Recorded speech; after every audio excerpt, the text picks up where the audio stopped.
Hey guys, here is one thing you need to know before you move to a rural property and start your homestead. How's your health? How do you feel about not being around people? How do you feel about driving in any kind of weather condition? I'm very happy with the person who lives in the house with me. I wouldn't have it any other way.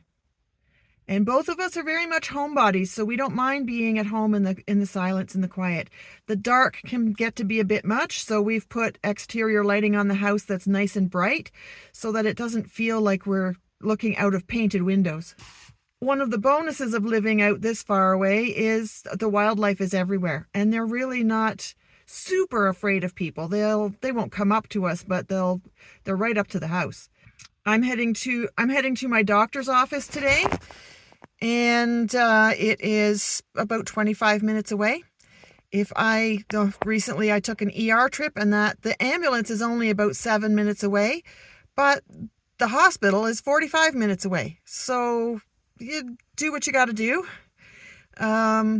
If we want to go to Walmart, or we want to go to Costco, or even a bigger grocery store, then we've got 45-minute drive. In any direction, it's 45 minutes. To see my family, my kids are 2 hours away, and my husband's family is 3 hours to his mom and an hour and a half to his dad. So we're kind of perched in the middle, but it's still an ordeal to go visit anybody. If we have to kennel the dog, put her in her crate, she could be in there for 8 hours easy. Some days it could be 10, and that's not fair to a little dog, but we do what we have to do sometimes. All right, I have an appointment to get to. I'll show some footage along the way, and I'll get back to you in a couple of minutes. As you can see here in front of me, we are covered in snow. We have been like this with the ice and snow stuck to the trees for 4 days. Normally that comes, we get it overnight, and by afternoon the next day it's gone. We haven't had any wind. All of that ice and snow is just clinging to everything still. It's supposed to go up to +7 in the next few days, so hopefully that will all melt off nicely. Can you drive in this? Do you mind driving miles and miles in this? And what if you've got whiteout conditions? How are you with that? How are you with the expenses of snow removal equipment? How are you with the expenses of snow tires? And do you enjoy winter sports? Do you enjoy not seeing another person for weeks at a time? Just your partner or the people that live in your house? Winter driving anxiety is through the roof right now. But I have a doctor's appointment and I have to go. It is so gorgeous out here today. I've just barely come out of my driveway onto the road, and there's no traffic, so I've stopped. But we might have a power failure today. If these trees get any heavier, we're going to have lines down. This is the reality of rural living. We chose to live this far out from town and this far out from the roads, and this is what we get. Oh, I'm done with my doctor's appointment, and now I'm going to head to the grocery store and pick up some cream and some yogurt. One thing you need to know about moving rural is the small town grocery stores aren't going to have the variety that your big town or your city shops are going to have, and often the prices are higher. Yes, there's been inflation everywhere recently, but the prices are going to be higher in a privately owned store or in a smaller chain store. Another thing you need to know before you move to a rural property is your municipal services may be different, and that is things like garbage pickup and road plowing, and we don't have garbage pickup. We have to take our garbage to the transfer station and move it ourselves. We have postal service to our roadside mailbox, and Amazon or any delivery services come well, but a lot of people have to go to a P.O. box instead of having it directly to their house or to their driveway.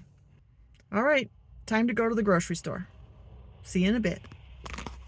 Another thing that you need to consider when you move to a rural property is how far is it to the nearest gas station.